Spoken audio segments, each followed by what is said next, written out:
ইনবক্সে মেসেজ আসবে কিন্তু সিন হবে না, রিপ্লাই পাবে না, পরে থাকবে ওইভাবেই।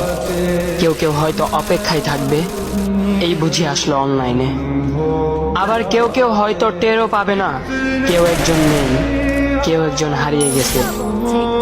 হঠাৎ একটা সময় কারোর হয়তো মনে পড়বে, কে জানি আর নেই।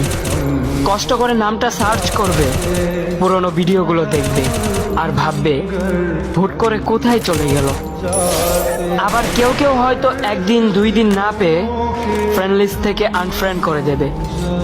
যখন আমি থাকবো না তখন আমার স্মৃতি কারোর মনে পড়বে, হয়তো পড়বে আবার হয়তো পড়বে না।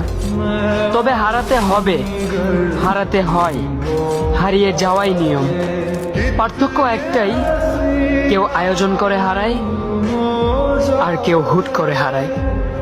আমি না হয় হুট করে হারিয়ে যাব।